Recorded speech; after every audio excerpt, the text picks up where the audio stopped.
ان سے حکومت نہیں چھین سکتے, ہمارے پاس طاقت نہیں ہے, حکمران یہی ہے. اگر ان کی مخالفت کرو گے اپنا بگاڑنے کے علاوہ کچھ بھی حاصل نہیں ہوگا. کل یہ پکڑ کے جیل میں ڈال دیں گے. جو تھوڑی بہت خیر کا کام ہو رہا ہے اس سے بھی ہم جائیں گے.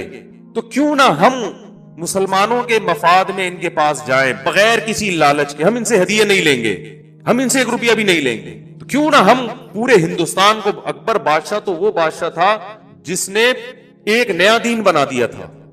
سور کے گوشت کا حلال ہونے کا اس نے فتویٰ دیا تھا, اور مورتیاں ہندو عیسائی اور اسلام سب کو مرج کر کے ایسا کچومڑ نکال دیا تھا کہ بہت ہی بیڑا غرق کر دیا تھا اس نے ہندوستان میں دین کا.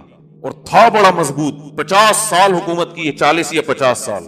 تو بہت سے علماء نے اس پہ فتوے دینا شروع کیے کہ یہ کافر ہو گیا, یہ مرتد ہو گیا, یہ اس کا نکاح ٹوٹ گیا. بہت سے علماء نے, وہ بھی ٹھیک ہے, حق پرست علماء تھے, لیکن جلال الدین اکبر رحمۃ اللہ نے, وہ مجدد افسانی رحمۃ اللہ نے فرمایا کہ یہ فتوے دینے سے کام نہیں چلے گا. کل مولانا طارق جمیل صاحب کا میں نے کلپ دیکھا, جنید جمشید کو کیسے دین پہ لائے وہ بڑا زبردست. میں نے بہت لوگوں کو کہ 6 سال لگے جنید جمشید کو, 2 دفعہ داڑھی کٹا چکا تھا وہ. بہت سے لوگ کہہ رہے تھے یہ منافق ہے, 2 نمبر ہے. انہوں نے کہا بھائی ہم فتویٰ دینے کے لیے نہیں ہے, منافق کون ہے 2 نمبر کون ہے, ہم دائی ہیں, ہمارا کام ہے لے کر آنا. 2 دفعہ توبہ توڑ دی ہے. تبلیغ میں 4 مہینے لگا کے جنید جمشید نے اتنی بڑی داڑھی رکھی, اتنا مولانا نے اس کو محبت دی, راتیں اس کے ساتھ گزاری. جیسے ہی گھر گیا دوبارہ کلین شیف, ٹھیک ہے نا, دوبارہ کیا. اب بہت سے لوگوں نے کہا بندہ ہی منافق ہے, اس کو تو چھوڑ دو, داڑھی رکھ کے کٹاتا ہے. مولانا نے نہیں چھوڑا. مولانا, وہ جنید جمشید کوئی وزیر اعظم تھا یا کوئی قوم کا وڈیرا تھا, مولانا طارق جمیل صاحب نے نہیں چھوڑا. فرمایا نہیں بھائی, ٹھیکیدار ہم تھوڑی ہیں, وہ تو اللہ نے جو بدلہ لینا ہوگا وہ اللہ لے گا. ہمارا کام ہے ادعو الی ربک, ادعو الی سبیل ربک بالحکمت والموعظۃ الحسنہ, اپنے رب کی طرف حکمت کے ساتھ لوگوں کو بلاؤ. تو ہم تو دائی ہیں بھائی, بلانے والے لوگ ہیں, بھگانے والے تھوڑی ہیں. پہلے اپنی پوزیشن تو انسان دیکھے کہ میں ہوں کیا. اگر آپ پولیس میں ہیں, ٹھیک ہے نا, آپ علاقے کے ایس ایچ او ہیں, آپ کی ذمہ داریاں کچھ اور ہیں. ایس ایچ او چور کو 4 مہینے کے لیے نہیں بھیجے گا. ایک صاحب نے مجھے کہا تبلیغ والوں کے پاس ایک چور گیا, بجائے پولیس کے حوالے کرنے کے 4 مہینے کے لیے بھیج دیا اس کو. میں نے کہا اس لیے 4 مہینے کے لیے بھیجا کہ تاکہ یہ چوری چھوڑ دے, کیونکہ وہ رائے گیا ہے, وہ تھانے نہیں گیا. آئی بس, وہ کہاں گیا ہے, ایس ایچ او کے پاس. اگر وہ آتا تو ایس ایچ او جو بیٹھا ہوا ہے نا علاقے میں, وہ اس کا پابند ہے کہ چور کو پکڑ کے جیل میں ڈالنا ہے, آپ نے تبلیغ میں نہیں بھیجنا. تو اگر ایس ایچ او یہ کام کرتا تو میں اعتراض کرتا کہ وہ اپنی تنخواہ کو حلال نہیں کر رہا, وہ حرام کر رہا ہے. اس کی ذمہ داری ہے چور کو پکڑ کے کہاں بھیجے, جیل میں ڈالے, کیس چلے اس کے اوپر. تبلیغ والے دائی ہیں, وہ تھانے دار نہیں ہے. ان کا یہ کام ہے کہ بھائی کتنا بڑا مجرم ہو, 100 انسانوں کا قاتل ہو, آپ کا کام اس کی اصلاح کی کوشش ہے. یہ کیس چلانا ہی آپ کا کام نہیں ہے. صحیح بخاری صحیح مسلم کی حدیث ہے کہ بنی اسرائیل میں ایک شخص نے 99 انسانوں کو قتل کیا, اور وہ گیا, صحیح بخاری مسلم کی حدیث ہے کہ وہ گیا, اس نے لوگوں سے پوچھا کہ میں نے بہت سارے, مجھے کسی عالم کا پتہ بتاؤ, میں اس سے مسئلہ پوچھنا چاہتا ہوں. لوگوں یہ نہیں کہا میں نے 99 کو قتل کیا, لوگ پڑھ کے اندر کر دیتے اس کو. اس نے کہا بھائی مجھے کوئی عالم کا پتہ بتاؤ. حدیث میں آتا ہے فضل علی راہب, لوگوں نے عالم کے بجائے راہب, جو صوفی ٹائپ کے ہوتے ہیں نا, عبادت گزار, کیونکہ لوگوں کو عقیدت ان سے زیادہ ہوتی ہے, علماء سے کم ہوتی ہے. لوگ کہتے ہیں علماء تو ٹماٹر بھی خرید رہے ہیں, شادیاں بھی کر رہے ہیں, بچے بھی پیدا ہو رہے ہیں, اور ادھر بھی جا رہے ہیں, کبھی بائک پہ جا رہے ہیں کبھی. اور یہ جو صوفی ٹائپ کے ہوتے ہیں یہ ہر وقت مراقبہ سینٹر, جو صحیح صوفی ہیں ان کی بات نہیں کر رہا میں, صحیح صوفیوں کی بات نہیں کر رہا. تو جو عام طور پر جن سے لوگ متاثر ہوتے ہیں نا, عامی لوگ, وہ تو اسی ٹائپ کے صوفی, بس چادر لے کے بیٹھے ہوئے اور ہلا ہی نہیں آ رہا ان سے. پولیس آ کے حضرت کو اٹھاتی ہے, ورنہ اٹھ ہی نہیں سکتے یہ. تو جو بدعتی ٹائپ کے صوفی ہوتے ہیں, مراقبے سینٹر, نیلی روشنی پیلی روشنی, ان چکروں میں گھمایا ہوا ہے لوگوں کو کہ نیلی روشنی کا مراقبہ ہو رہا ہے تو گلابی روشنی کا مراقبہ ہو رہا ہے, پتہ نہیں کیا کیا ہو رہا ہے. تو وہ چلا گیا راہب کے پاس, اور راہب سے کہنے لگا کہ میں نے 99 انسانوں کو قتل کیا ہے, کیا میری توبہ قبول ہوگی؟ راہب نے کہا 99 کی بھی کبھی توبہ قبول ہوتی ہے؟ 1 2 3 4 5 6 ہوتے تو کوئی بات نہیں, 99 کو یہ بھائی نہیں ہوگی. اس نے کہا جب نہیں ہوگی تو سینچری پوری کروں میں. اس نے کہا چلو اس کو بھی مارو, 100 پورے کر دیے. لیکن اس کے دل میں ایک جذبہ تھا کہ بھائی میرے لیے جنت میں جانے کا کوئی آپشن ہے تو میں بھی اس طرف آؤں, میں بھی دین کی طرف آؤں. اب وہ تو ہونا تو جو ہو گیا نا. جنید جمشید نے 2 دفعہ داڑھی کاٹے, 20 دفعہ کاٹے, وہ تو اس کا کام ہے نا. پھر بھی اللہ نے موت سے پہلے توبہ کا راستہ کھولا ہوا ہے. جب اللہ نے کھولا ہوا ہے تو کوئی بھی اس کو بند نہیں کر سکتا, کوئی بھی نہیں بند کر سکتا, نہ کوئی مفتی بند کر سکتا ہے, نہ کوئی عالم بند کر سکتا ہے. تو جب اللہ نے راستہ, تو وہ پھر اس نے لوگوں سے پوچھا کہ کسی عالم کا پتہ بتاؤ, تو لوگوں نے, حدیث میں آتا ہے فَدُلَّ عَلَىٰ رَجُلٍ عَالِمٍ, لوگوں نے عالم کا پتہ بتایا. اس سے علماء کی فضیلت پتہ چلتی ہے, عالم نے کیسا بہترین گائیڈ کیا. تو حدیث میں آتا ہے فَأَتَاهُ فَقَالَ إِنَّهُ قَتَلَ مِئَةَ نَفْسٍ فَهَلْ لَهُ مِن تَوْبَةٍ, میں نے 100 انسانوں کو قتل کیا ہے, کیا میری توبہ قبول ہوگی؟ اب جو لوگ یہ کہتے ہیں نا تبلیغ والے, چور کو بھی اور قاتل کو بھی تبلیغ میں بھیج دیتے ہیں, پولیس کے حوالے نہیں کرتے, ان کا اس حدیث میں جواب ہے. ان عالم کو چاہیے تھا فوراً تھانے فون کرتا, 100 بندوں کا قاتل موسٹ وانٹڈ جن کی اتنی ایف آئی آریں کٹی ہوئی ہیں میرے پاس ہے, آ جاؤ. کیا خیال ہے, کرنا چاہیے تھا نا. نا, ان کو یہ الاؤ نہیں تھا. ایک آدمی خود چل کے آیا ہے, توبہ کے ارادے سے اپنی اصلاح کرنا چاہتا ہے. ابھی پولیس کو نہیں فون کریں گے آپ, ابھی اس کو توبہ کا طریقہ بتائیں گے. بھائی یہ آپشن ہے, باقی پولیس جانو, تم جانو, جن بندوں کو تم نے مارا ہے ان کے لواحقین جانے, وہ تمہارا ایڈک ہے. ہاں, وہ تمہارے جس کو مارا ہے اس کا کوئی چاچا ماموں مل جائے تو پکڑ لے تو وہ تمہارا ایڈک ہے, پھر میں چھڑوانے نہیں آؤں گا. تو ان عالم نے کیا فرمایا, نام من یحول بینہ و بین التوبہ, کیوں نہیں توبہ قبول ہوگی بھائی, کس نے کہہ دیا, کیسا اپریشیٹ کیا جا رہا ہے اس.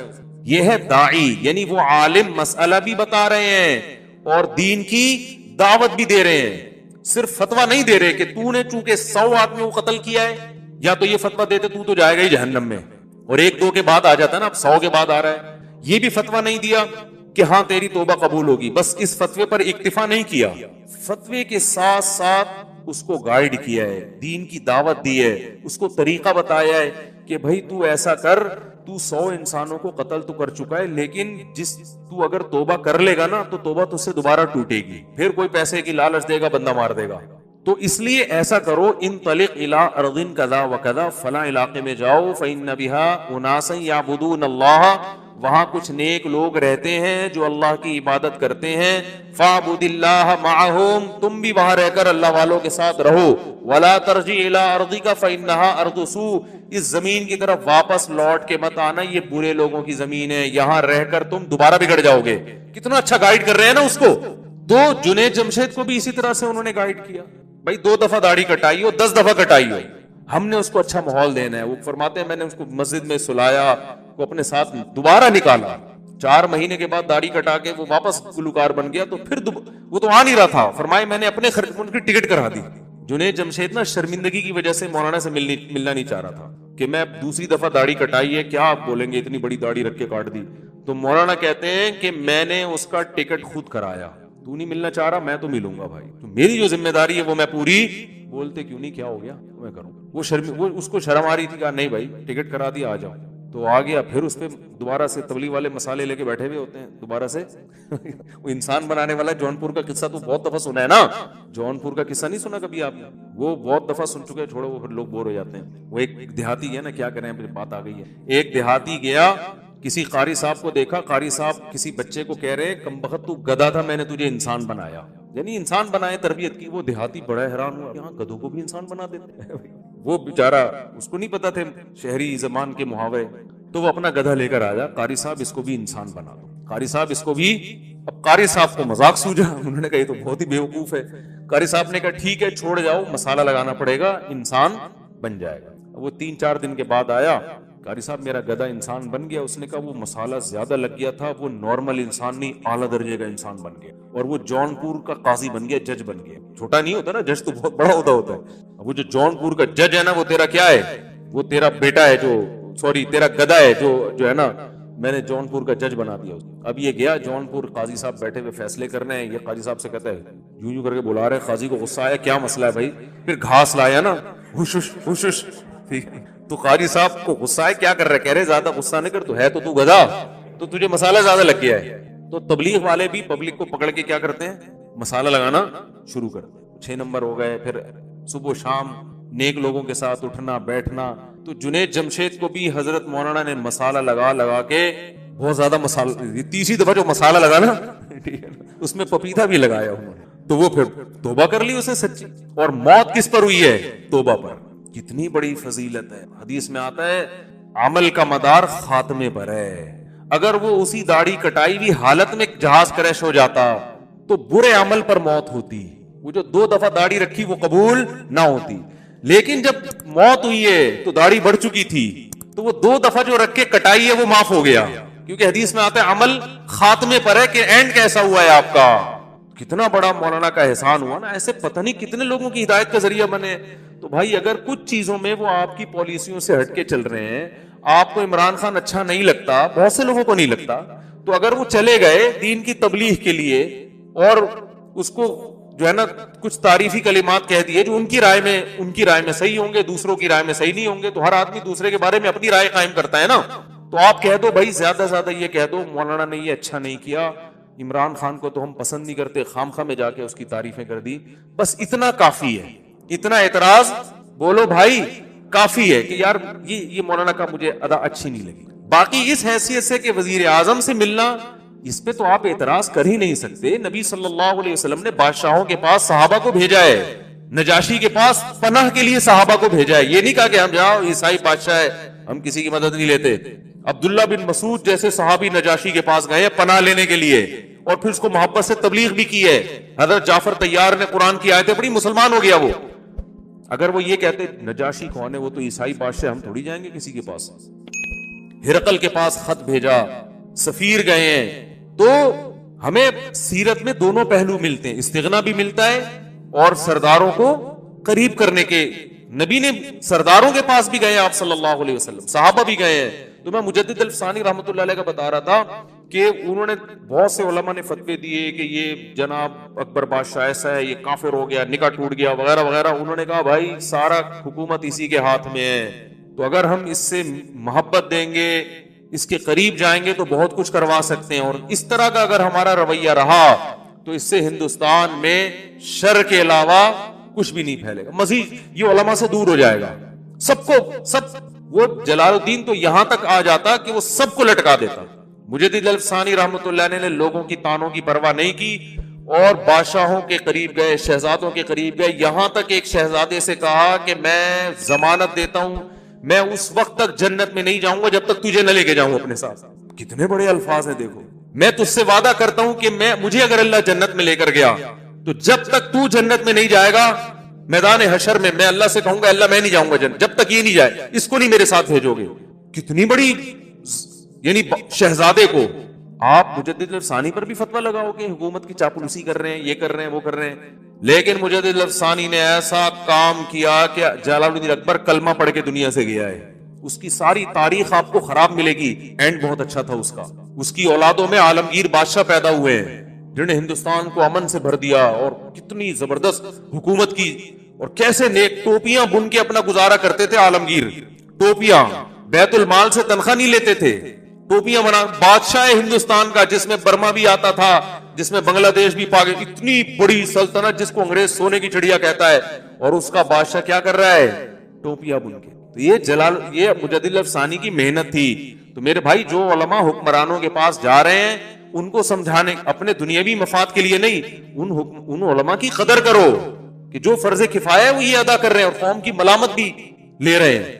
تو ان چیزوں سے کچھ بھی حاصل نہیں ہوتا. تو بدگمانی, آپ کو حضرت کی مولانا طارق جمیل صاحب کی کسی پالیسی سے اختلاف ہے, ہو سکتا ہے, میں یہ تھوڑی کہہ رہا ہوں کہ وہ ان سے کوئی غلطی ہو ہی نہیں سکتی, 100% ہو سکتی ہے, انسان ہے, بشر ہے, علمی لحاظ سے بھی غلطی ہو سکتی ہے, عملی لحاظ سے بھی غلطی ہو سکتی ہے.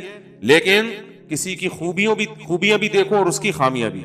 ایسا نہ ہو کہ خامی کے وقت اس کی تمام خوبیوں کو نظر انداز کر دیں. یہ نہیں ہو سکتا بھائی. اس کی وہ خوبیوں کو دیکھ کر اس کی خامیوں کو آپ نے بیان کرنا ہے. اول تو ضرورت کیا ہے, آپ سے کون پوچھ رہا ہے کہ صحیح کیا کہ غلط کیا؟ ضروری ہے کہ تبصرہ کرو. کوئی آپ سے پوچھ رہا ہے کہ اچھا کیا کہ برا کیا. مجھ سے لوگ کہتے ہیں اچھا کہ, میں کہا مجھ سے تو پوچھ کے نہیں کیا بھائی, اب انہی سے پوچھو اچھا کیا کہ برا کیا.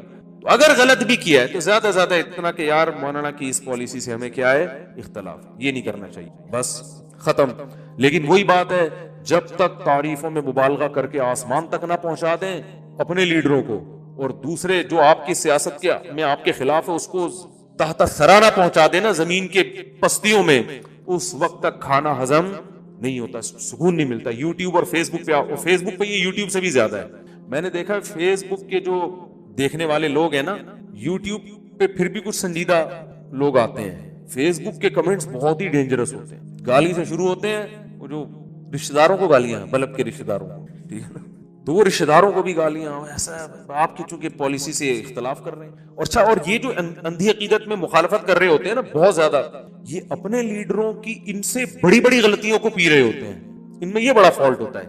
آپ کسی بھی ایسے شخص کو دیکھو جو کسی عالم کو یا کسی بھی سیاسی لیڈر کو جو آپ کی جماعت کا نہ ہو، بہت زیادہ اس کی برا بلا کہہ رہا ہے نا، وہ یہاں تو حق پرست بننے کی کوشش کرے گا، لیکن اپنے لیڈر کے بارے میں وہ اس کی بڑی بڑی خامیوں کو ایسی دور دور کی تعویلات کر کے، فاسد تعویلات کر کے اس کو صحیح قرار دینے کی کہ یہ قوم کے وسیع تر مفاد میں حضرت نے ایسا کیا۔ کرپشن بھی ثابت ہو جائے گی نا تو قوم کے وسیع تر مفاد میں حضرت نے ایسا کیا ہے کہ اتنا پیسہ کمائے بغیر جماعت کو برقرار رکھنا چونکہ ضروری نہیں تھا، ممکن نہیں تھا، تو حضرت نے کرپشن کر کے اپنی جماعت کو بچا کے ملک کو بچا لیا گویا۔ یعنی ہر الٹی چیز پہ بھی آپ لیبل کیا لگائیں گے اگر آپ کو عقیدت ہے؟ تو یہی اندھی عقیدت ہے جس کی میں باتیں کر رہا ہوں یہاں۔ اعتدال اچھی چیز نہیں، شروع سے ہی تمیز سے چلو بھائی، بہت اچھے ہیں، اتنے نہیں جتنا آپ کہہ رہے ہیں، تھوڑا سا کم کر لو۔ میں وہ جمعے کے بیان میں بھی ایک بات کہی تھی کہ آپ کی جو سیاسی لیڈر ہے نا اس کے بارے میں آپ یہ عقیدہ رکھو کہ بہت اچھے ہیں۔ کیا عقیدہ رکھو؟ بہت اچھے۔ یہ اس لیے کہ تبھی تو ان کی جماعت میں ہو، ورنہ اچھے نہیں ہیں تو جماعت میں کیا کر رہے ہو پھر؟ تو آپ یہ عقیدہ رکھو بہت اچھے ہیں، اتنے نہیں جتنے ہمارے کارکن سمجھ رہے ہیں، اس سے تھوڑا سا کم۔ آئی بس یہ بول دیا کرو زبان۔ ہم جس سیاسی جماعت کو فالو کر رہے ہیں ہمارے لیڈر بہت اچھے ہیں، اتنے بھی نہیں جتنا ہم سمجھ رہے ہیں۔ اور آپ کے مخالف پارٹی کا جو لیڈر ہے اس کو بولو یہ صحیح آدمی نہیں ہے، اگر ہوتا تو ہم اس میں ہوتے ہیں نا پھر، لیکن اتنا برا نہیں ہے جتنا ہم بولو سمجھ رہے ہیں۔ اتنا بھی کر لو گے تو شاید قیامت کے دن بخشش ہو جائے گی۔ جیسے معین اختر نے کہا تھا کہ میں عربی ڈرامے دیکھتا ہوں، شاید بخشش ہو جائے قیامت۔ اللہ کہے گا تو انگلش بھی دیکھ سکتا تھا، تو ہندی ڈرامے بھی دیکھ سکتا تھا جہاں اتنی بے حیائی تھی، اور عربی ڈراموں میں بھی سنا ہے بڑی بے حیائی ہوتی ہے، لیکن چلو عربی سے محبت کی وجہ سے دیکھ رہا ہے۔ بخشش کا فتویٰ نہیں دے رہا، بخشش کا آپ ڈرامے دیکھنا شروع کر دیں۔ ایک مثال دے رہا ہوں، معین اختر کا پروگرام آتا تھا نا، تو اس میں پوچھا گیا کہ آپ کیا کرتے ہو دبئی میں، اس میں کہا عربی ڈرامے دیکھتا ہوں، شاید بخشش ہو جائے اسی سے قیامت کے دن۔ تو میں بھی اچھی تعویل کر کے کہہ رہا ہوں کہ اگر آپ اتنا عقیدہ رکھ لو کہ میرا جو لیڈر ہے وہ اچھا ہے، اتنا نہیں جتنا ہم لوگ سمجھ رہے ہیں، دو نمبریاں بھی بہت ہیں، کچھ اتنے بھی نیک نہیں ہیں، بہت کچھ ہے، الٹا سیدھا بھی بہت چل، ٹھیک ہے نا، چلو چل رہا ہے، سبھی چلا رہے ہیں تو انہوں نے بھی چلا لیا، ٹھیک ہے نا۔ جہاں سب کے اتنے چترول قیامت میں لگ رہے ہوں گے، دو چار ان کے بھی لگ جائیں گے، ٹھیک ہے نا۔ بس یہ سوچا کرو۔ اور سامنے والے کے بارے میں جو آپ کے اپوزیشن میں جو آپ کے مخالف ہے اس کے بارے میں کہ یار یہ برا آدمی ہے، اتنا نہیں جتنا ہم کہہ رہے ہیں، اس سے تھوڑا سا کیا ہے کم ہے۔ تو یہ سیٹنگ اگر آ جائے نا تو بہت حساب کتاب کیا ہو جائے گا، اچھا ہو جائے گا۔ تو خیر، ام لہم شرکاء فلیأتوا بشرکائہم ان کانوا صادقین، اللہ فرماتے ہیں کیا ان کے شرکاء ہیں تو وہ لے آئے ہمارے سامنے، ہم بھی دیکھ لیں کون ان کو قیامت کے دن بخشوائے گا، ذرا لائیں تو صحیح نا، کوئی کون ہم سے زبردستی کون بات منوا سکتا ہے۔ ام لہم سلم یستمعون فیہ فلیأتی، کیا ہے بھئی قرآن کی آیت یار، یہ میں روز کرے گا، اور جو بعد میں آئے گا، جائیں گے دونوں جنت میں، لیکن دونوں کو ایک جیسی جنت نہیں ملی۔ ایک دفعہ حضرت ابو سفیان رضی اللہ تعالیٰ عنہ، یہ تو عرب کے سردار تھے نا، یہ بھی تھے، اور حضرت بلال رضی اللہ تعالیٰ عنہ یہ غلام تھے۔ سیدنا عمر بن خطاب کا دور تھا، دور خلافت، یہ دونوں آئے حضرت عمر سے ملاقات کی۔ تو جو بھی گارڈ وارڈ ہوتا ہے یا جو پہرے دار ہوتا ہے وہ گیا، حضرت عمر کو بتایا کہ بلال حبشی بھی ہیں اور ابو سفیان جو عرب کے قریشی ہاشمی سردار وہ بھی ہیں۔ تو حضرت عمر نے حضرت بلال کو پہلے انٹری دیا۔ حضرت ابو سے غصہ آیا کہ یہ کیسا دور آ گیا ہے کہ غلاموں کو سرداروں پہ ترجیح دی جا رہی ہے، ہم تو سردار ہیں۔ تو ایک اور صحابی تھے، ان کا نام میرے ذہن میں نہیں، انہوں نے حضرت ابو سفیان سے کہا کہ اے ابو سفیان، جب اسلام کمزور تھا تو بلال نے پہل کی، ہم لوگ مخالفت کر رہے تھے، ان کو گرم لیتوں پہ لٹایا جاتا، ان کے سینے پہ پتھر رکھے جاتے، یہ پھر بھی احد احد کا نعرہ لگاتے، اور یہ کمزور تھے اور ہم ان کی مخالفت میں لگے ہوئے تھے۔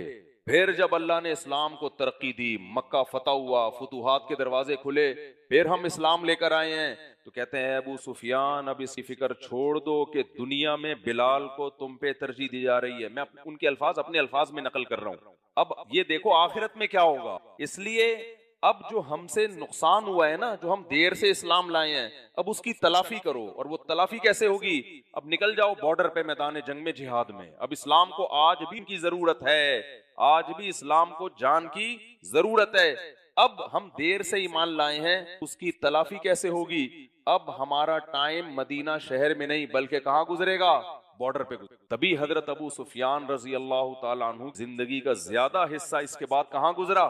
جنگ میں. حضرت ابو سفیان میں معاذ اللہ اگر منافقت ہوتی تو یہ سن کو غصہ ہو جاتے نا کہ جاؤ مجھے آ رہے ہو نصیحتیں کرنے کے لیے، میں سردار ہوں، مجھے پہل دی جائے. حضرت عمر سے لڑ پڑتے، لیکن انہوں نے سوچا کہ بھائی واقعی یہ بات کیا کر رہے ہیں، اس کا مطلب اب بھی تلافی ہو سکتی ہے، لیکن کیسے؟ اب آپ کو زیادہ قربانی دینی پڑے گی. تبھی حضرت ابو سفیان پھر جب رومیوں سے لڑائی تھی نا، بہت سخت لڑائی تھی، اپنی زوجہ حضرت ہندہ کو بھی لے کے گئے میدان جنگ. کیوں لے کر گئے؟ خالد ابن ولید بھی لے کر گئے.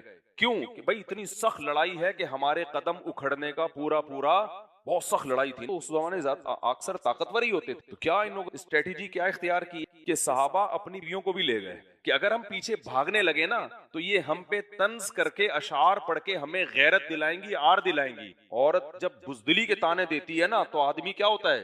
ہل جاتا ہے نا. بھائی عورت کہتی ہے بھائی تجھے اللہ نے مجھ پہ فضیلتی بہادری کی وجہ سے دی ہے. ابے مجھے ایک بات بتاؤ، تو آپ لوگ کو سمجھ میں پتہ نہیں کیوں نہیں آتی، آپ کی بیوی بھی چھپکلی سے ڈر رہی ہے اور آپ بھی اتنا ہی ڈر رہے ہو، تو بیوی کہے گی بھائی میری شادی کی سہیلی سے ہو گئی ہے، شناختی کارڈ میں محمود نام لکھا ہوا ہے، اصل میں اس کا نام تھا محمودہ.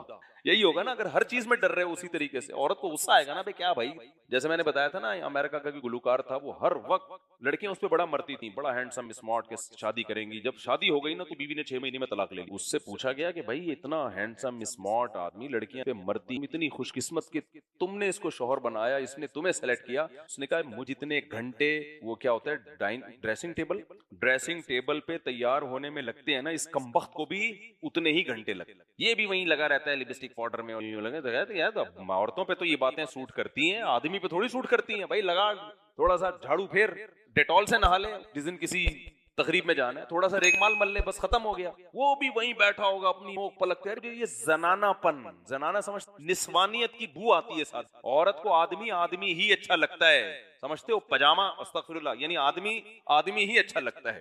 وہ میں نے کسی سے کہا نا، میں کراچی کی جو ہے، جو کراچی کے حالات کا بیڑا غرق، اس کو کوئی گالیاں لکھ کے دو مجھے دو، میں 27ویں رات میں کیا کروں گا؟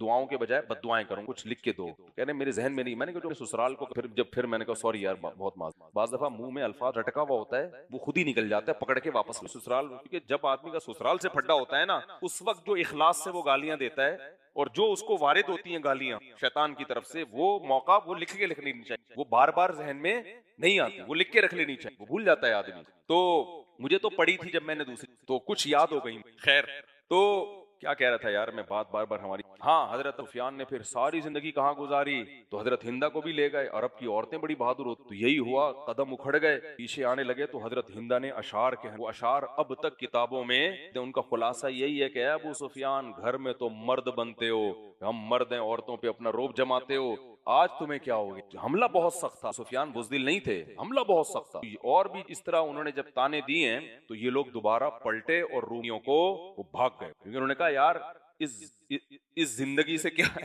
شہادت بہتر، منہ سے گھر جائیں گے. پہلے عورتیں بھی ایسی ہوتی. میں جلال الدین حقانی کا واقعہ سنایا تھا نا، میں جلال الدین حقانی نے روس کے دور کے بڑے مجاہد تھے، بہت بڑے مجاہد تھے روس کے دور میں. تو ان کی ویڈیو سعودی عرب گئی. ان کے بیٹے ابھی حقانی پورے ماشاءاللہ، ان کے بیٹے جوان، بڑے لمبے لمبے بیٹے ہیں. ان کے کچھ بیٹے عربی بھی ہیں، یعنی آدھے عربی ہیں. وہ ہوا کیا تھا، ان کی ویڈیو سعودی عرب میں گئی ہیں. تو رائل فیملی کی ایک شہزادی کہ رشین کی آرمی کے خلاف، یہ بندہ ایک تو اتنے بڑے بال اور پٹے والے یہاں تک بال، بڑا مردانہ چہرہ ان کا. اس نے دیکھا نا کہ یار یہ ایسے روسی فوجیوں کے خلاف بہادری سے لڑ رہا ہے. تو رائل فیملی کی ایک لڑکی تھی، اس نے کہا میں شادی کروں گی تو کس سے کروں گی؟ بولو، ایسا مجاہد چاہیے. ظاہر ہے ناز میں پلنے والی ہمارے یہاں کوئی ہوتی، ابا نے رکھ کے لگانا تھا چماٹ. ٹھیک ہے، غریب کا بیچارے کا دنیا میں کوئی پوچھنے والا. اس لیے میں کہتا ہوں اپنے اختیار سے غریب مت بنو، کوشش کرو پیسہ کمانے کی. اللہ ہی کی طرف سے ہے تو پھر ایک آزمائش. تو اسلام میں اس غربت کے فضائل ہیں جو اللہ کی طرف سے، اس غربت کے فضائل نہیں ہے جو آپ کی حماقتوں سے کسی کام کا نہیں رہتا. تو اس کے ابا نے پیغام بھیج دیا کہ شادی ہے. وہ شہزادی سعودی عرب سے آئی ہے اور افغانستان کے پہاڑوں میں رہی ہے اور بڑا کامیاب رشتہ رہا ہے. آج ان کی اولادیں ہیں، پوتے ہیں ماشاءاللہ. وہیں ابھی معلوم نہیں وہ جلال الدین حقانی تو دنیا سے چلے گئے، ان کی اہلیہ زندہ ہیں یا نہیں ہے، اللہ ان کی عمر میں برکت دے. اگر زندہ ہیں، وہ جو عرب سے آئی تھی سعودی عرب سے، اور اگر انتقال ہوگی تو اللہ مغفرت کرے. بڑی کامیاب زندگی گزری ان کی. دیکھو پہاڑوں میں کہاں جا کے، ورنہ کوئی یار سعودی عرب کے کوئی محلات میں رہنے والی وہ پہاڑوں میں کہاں برداشت کر سکتی رہی ان کی زندگی. تو اللہ نے کیا وہ کیا تھا، حضرت ہندا نے جب اشعار پڑھے ہیں نا اور باقیوں نے بھی، تو وہ سب کیا ہوئے ہیں، پلٹے. وہ اشعار آج تک عربی ادب کی کتابوں میں لکھے ہوئے ہیں. تو یہ میں کیوں اتنا لمبا واقعہ سنا رہا ہوں بھائی، آج اگر دیر سے توبہ کی ہے نا تو اس کی تلافی، بولو، جو کمی کوتاہیاں ہوئی ہیں ان کو پورا کرنے کی.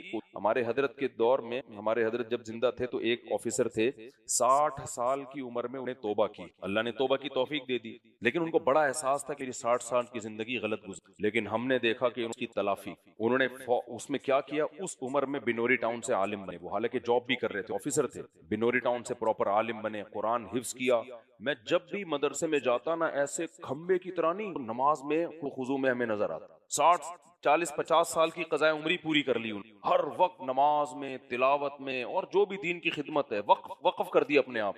ہم ان پہ رش کرتے تھے بھائی، ہم ان سے بہت، حالانکہ ہم تو 17 18 سال عمر تھی ہماری اس. تو بعض لوگ اللہ ایسی توبہ کی توفیق دیتے ہیں کہ وہ ایسا یو ٹرن لیتے ہیں، ایسا یو ٹرن لیتے ہیں کہ وہ پچھلے جو ان کو زخم پہنچے ہیں نا، وہ سارے زخم مندبل. انہی لوگوں کے بارے میں قرآن میں اللہ نے کہا ہے، اولئک الذین یبدل اللہ سیئاتہم حسنات. بہت سے لوگ جب توبہ کرتے ہیں، ایسی خاندانی توبہ کہ اللہ ان کی برائیوں کو نیکیوں سے تبدیل کر دیتا ہے. اس کی ایک تفسیر یہ ہے کہ اتنی نیکیوں کی توفیق دیتے ہیں کیونکہ وہ نیکیاں کی انہوں نے اس لیے کہ انہوں نے برائیاں بہت کی بھی ہوتی ہیں. اگر وہ نہ کی بھی تھی تو وہ کرتے ہی نہیں اتنی نیکیاں. لیکن ایسے لوگ مارکیٹ میں کیا ہوتے ہیں، شارٹ. تو آپ یہ انتظار نہ کریں کہ ہم بھی 60 سال میں توبہ کر لیں، بہت مشکل ہوتا ہے توبہ کی بعد میں توفیق ملنا. تو لگے ہاتھوں بھائی، جب موقع ملے، اپنی مقدس رات ہے، آپ اس رات میں کیا کر لو، توبہ کر لو برائیوں سے. اب ہم جلدی بس میں ترجمہ کرتا ہوں چند آیتوں کا.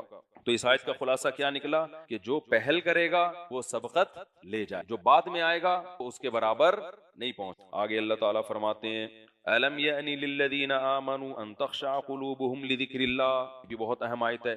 اللہ کہتے ہیں کہ کیا ایمان والوں کے لیے ابھی تک وقت نہیں آیا کہ ان کے دل اللہ کے حکم سے ڈر جائیں اور وہ مکمل اسلام کو فالو کرنے لگیں. یعنی یہ ٹائم کب آئے گا تمہارے لیے؟ کتنی زندگیاں گزر گئیں، کتنے رمضان ہماری زندگیوں میں آئے، کتنی نصیحتیں ہم نے سنی. اللہ کہتے ہیں کب کرو گے توبہ؟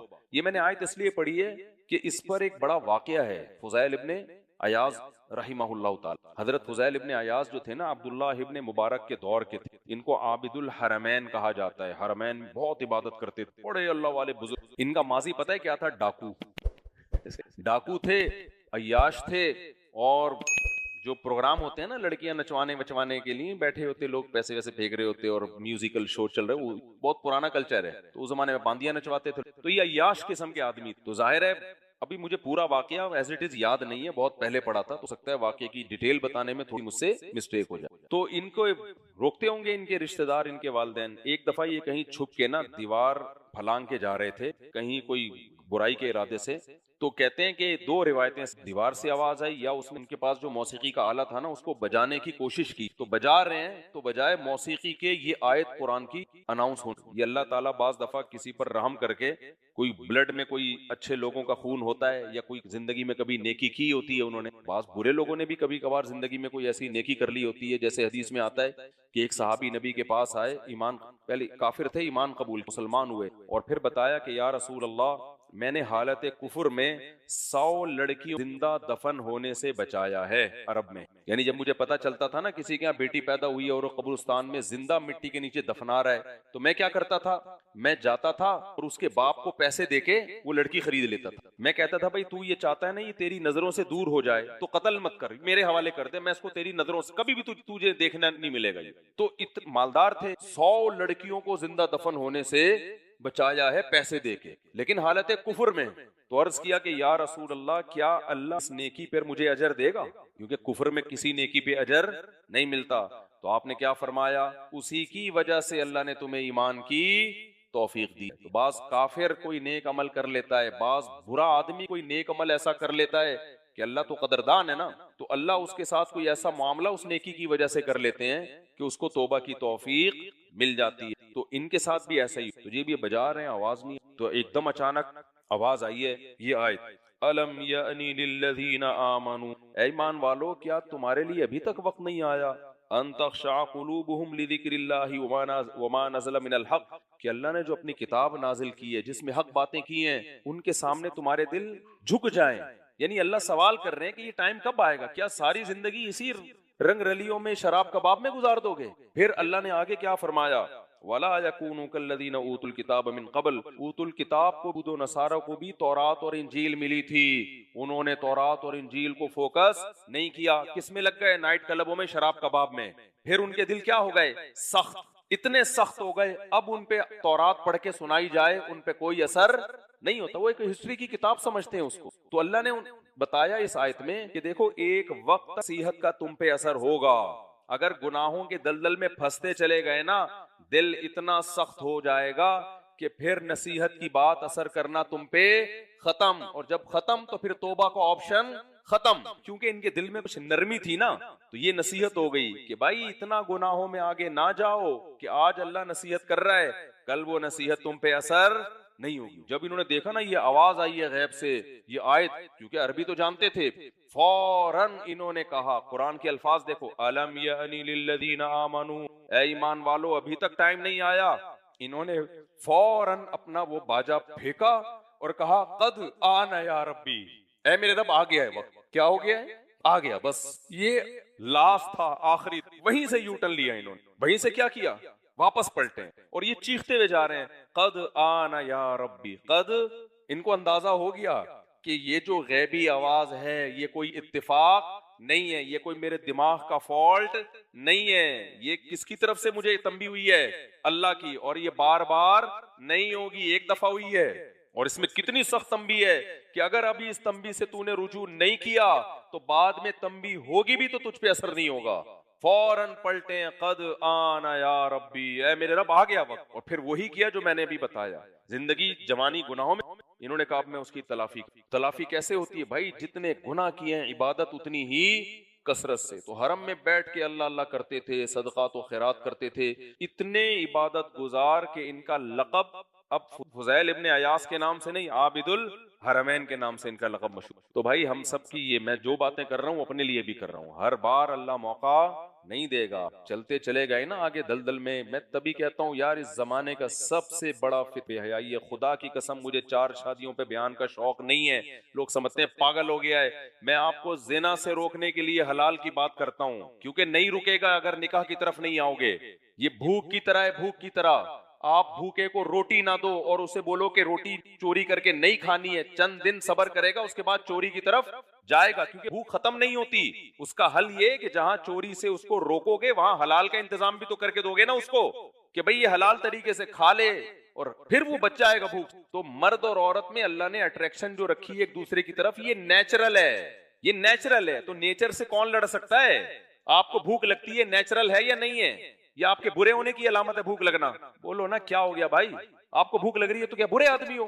ہمیں تو بھوک لگ رہی ہوتی ہے تو بیان چھوڑ دیتا ہوں بھائی میرے سے نہیں ہو رہا، بھوک لگ رہی ہے کھانا کھلاؤ پہلے. یہ تو نیچرل ہے. ہمارے نبی کو بھی بھوک لگتی تھی. ایک دفعہ رات کو آپ تشریف لائے، سخت بھوک کی حالت کہ کہیں بیٹھے ہوئے تھے، وہ جگہ چھوڑ کر آ گیا. پوچھا تو پھر کسی نے بتایا کہ ایک بکری کا دودھ رکھا ہوا ہے، وہ آپ نے پیا اور سیر ہوئے. یہ تو نیچرل ہے.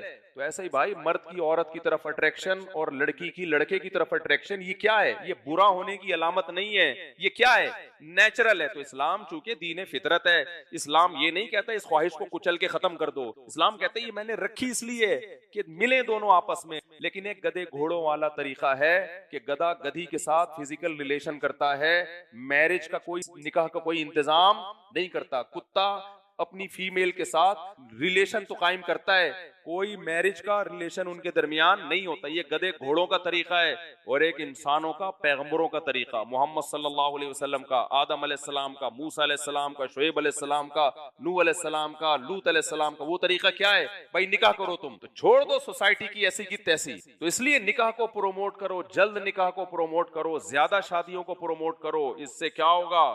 اللہ کو زنا سے بہت نفرت ہے میرے بھائی. اسلام میں کفر کی سزا رجم نہیں ہے. کوئی کافر ہو جائے نا تو یہ نہیں ہے کہ زمین میں گاڑ کے پتھروں سے مار دو، بلکہ اس کو تو مہلت دی جاتی ہے کہ بھئی تیرے کیا شک و شبہات ہیں، بتا اشکال کیا ہے تجھے. اگر کوئی شادی شدہ مرد یا عورت زنا کر لینا تو پھر مہلت بولو نہیں ہے. یہ نہیں ہے کہ 3 دن مہلت دی جائے گی توبہ کر لینا، گواہوں سے ثابت ہو جائے زمین میں گاڑ کے پتھروں سے مار کے ہلاک کرو. اتنا بڑا جرم. اور کنوارا کرے تو چوک پہ کھڑا کر کے 100 کوڑے مارو. یہ سورہ نور کی آیتیں ہیں. اللہ کو زنا سے تھوڑی نفرت نہیں ہے، بولو بہت زیادہ نفرت ہے.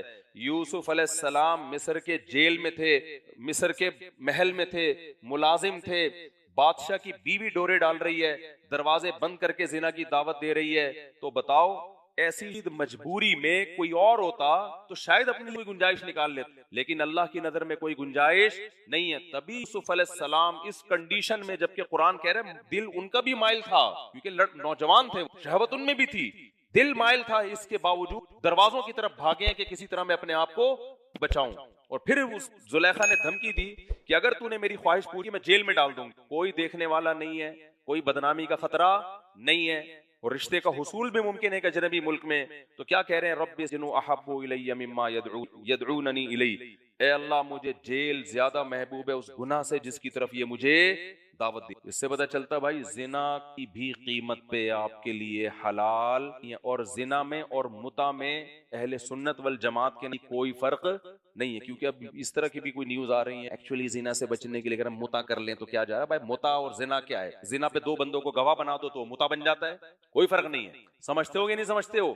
تو آپ کے پاس برائی سے بچنے کے لیے صرف ایک آپشن ہے, وہ کیا ہے؟ اور اس میں جو پسند آ رہی ہے پیغام بھیجو, شادی ایسی کی لکھ کے لگا دو, کیونکہ یہ تمیز سے ہونے والا کام ہے نہیں. میں تھوڑی آپ کو موٹیویٹ کروں, مجھے پتا ہے ہم بھی اسی سوسائٹی میں, یہ تمیز سے نہیں ہوتا. ایسا نہیں ہوتا کہ آپ کی پھپھو بھی کہیں گی جیسی شادی کا سنا ویل ڈن, ابا بھی کہے گا ویل ڈن, اما بھی کہے گی, فوراً کان کھڑے ہو جائیں گے, کیا ہو گیا, پاگل ہو گیا کیا, پاگل ہو گیا. تو آپ بولو ہم ہیں پاگل. تو اس لیے میرے بھائی اپنے آپ کو برائی سے بچاؤ, اس سے لڑکیوں کو بھی فائدہ ہو, ان کو بھی, وہ بھی برائی سے بچے. یونیورسٹیوں میں دیکھو نا, یونیورسٹیاں کم ہیں اور بے حیائی کے اڈے زیادہ بنے ہوئے, بے حیائی کے اڈے زیادہ بنی ہوئی, اسکول کالج سب گدے گھوڑے والا سیٹ اپ ہے. انسان مارکیٹ سے کیا ہو رہے ہیں, شارٹ گدے گھوڑے بن رہے ہیں. 4 بیویاں رکھو, سر اٹھا کے, گھر میں نہیں بے شک سر اٹھا سکتے, باہر تو اٹھاؤ گے نا, ایسی کی تیسی یار.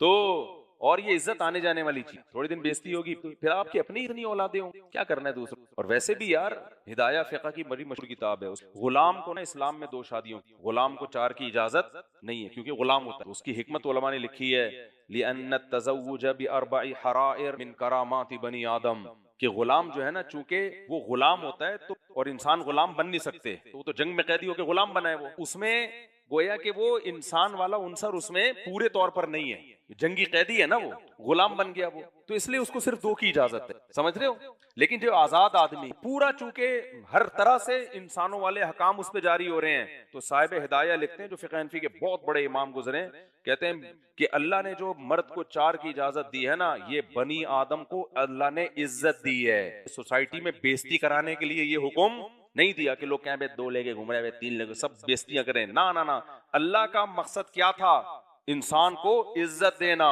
سمجھ رہے ہو کہ نہیں سمجھ رہے؟ تو آج دیکھو ہمارا مرغا 4 لے کے وہ عزت دار ہے, خواتین بیٹھی ہوئی غصہ ہو جاتی ہیں. میں بار بار کہتا ہوں, میں خواتین ہی کے لیے یہ بات کر رہا ہوں. آپ کی تو شادی ہو گئی, بہت سی بیوہ طلاق یافتہ کنواریاں گھروں میں سڑ رہی ہیں, وہ بھی تو عورت ہی ہیں. اس لیے زنا نہ کرو, 4 شادیاں بھائی آپ کی مرضی ہے, لیکن زنا کے قریب بولو, زنا سے اللہ کو بہت زیادہ نفرت ہے, اور زنا سے بھی, اور جو زنا کے قریب لے کے جاتی. شراب کا باب آپ کو کہاں لے کے جاتے ہیں, بولو زنا کی طرف. اور جتنے نمبر ہیں نا, آج 10 رات ہے, ڈیلیٹ, صرف 4 رکھو, یعنی آپشن کے لیے. ان کو بولو بھائی میں شادی کرنا چاہتا ہوں, اگر ایگری ہو تو بس زیادہ لمبا نہیں چلانا اس کو, ٹھیک ہے میں آ رہا ہوں پیغام لے کے. ایگری نہیں ہو, مجھے 2 سے 3 دن کے اندر جواب چاہیے. وہ لڑکیاں بھی ڈٹتی ہیں, چسکے لیتی ہیں, ٹھیک ہے ابھی ہم غور کرتے ہیں, پہلے انڈرسٹینڈنگ تو ہو. ملیشیا میں کیا ہوتا ہے, 10 سال انڈرسٹینڈنگ ہوتی ہے, اس کے بعد شادی کے اگلے دن طلاق ہو جاتا ہے. گورے بھی ایسے ہی کرتے ہیں, 50 سال میں بچے, ان کے شادی, بچے پہلے ہوتے ہیں, بچے ابا اما کی شادی میں تمبو لگا رہے ہوتے ہیں,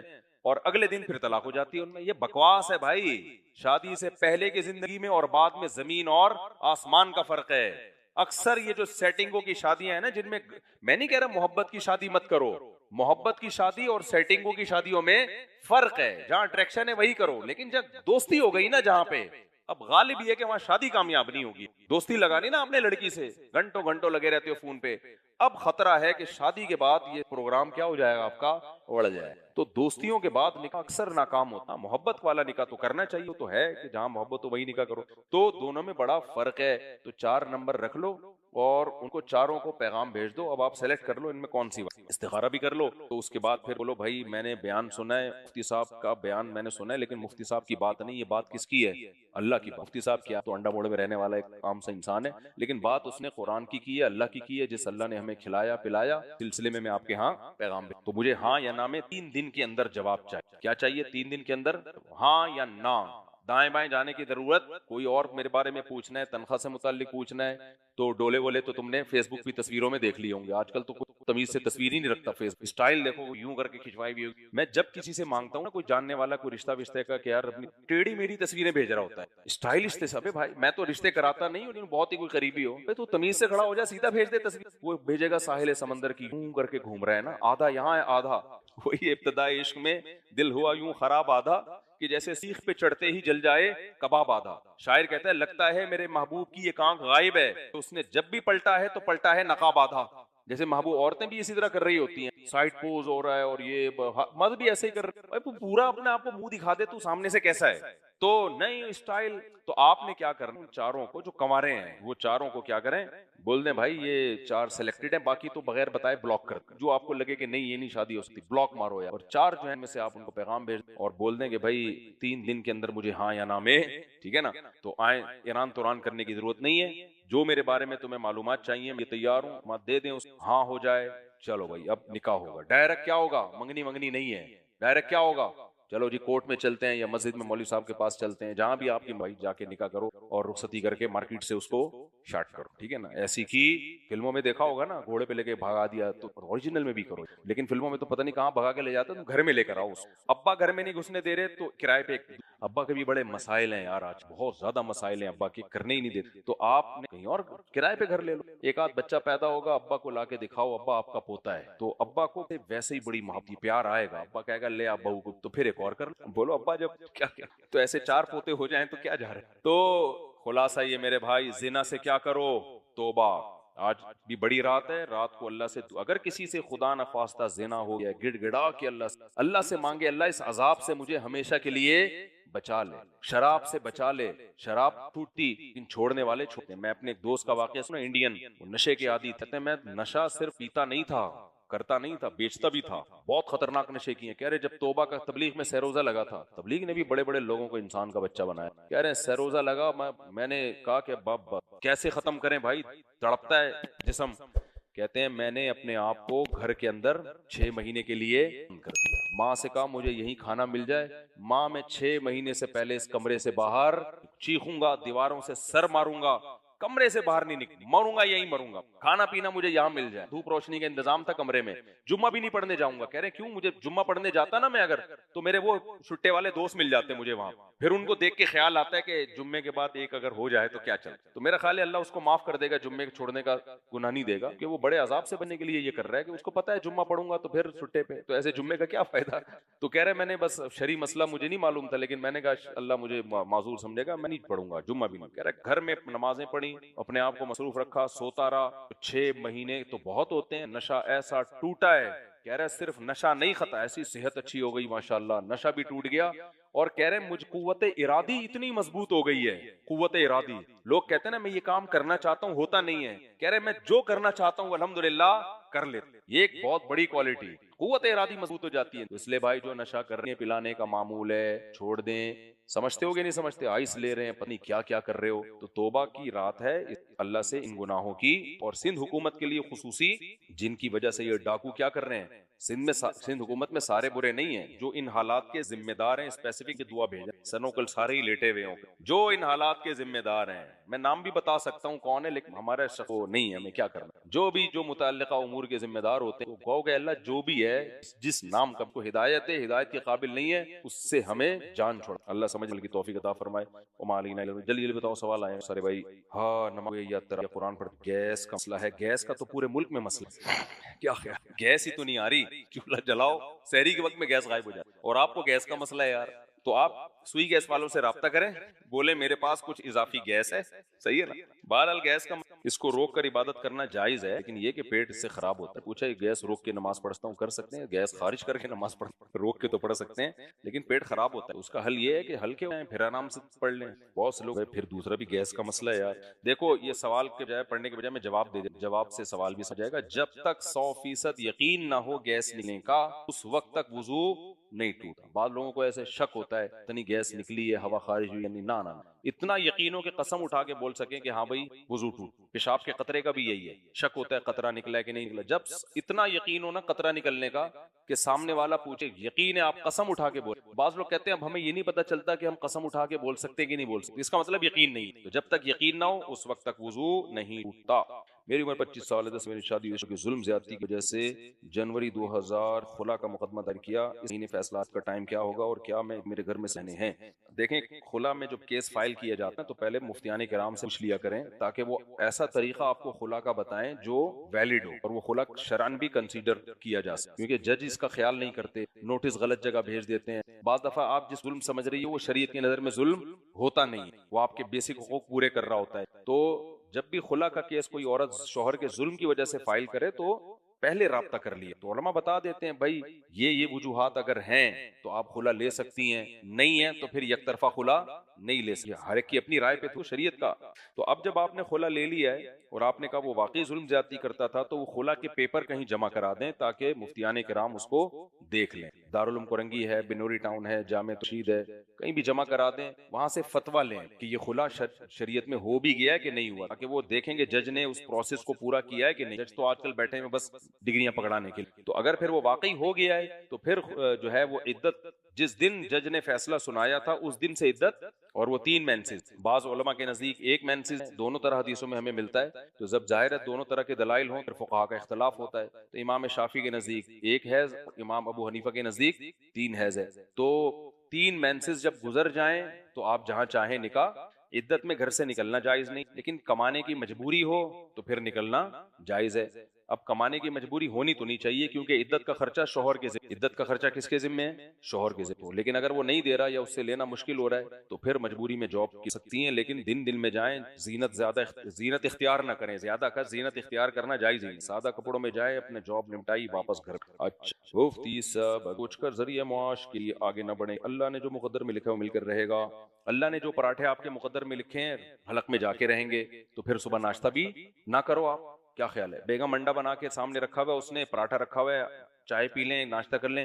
بیگم جو پراٹھا میرے مقدر میں ہے, جو انڈا, وہ بالآخر کہاں جائے گا؟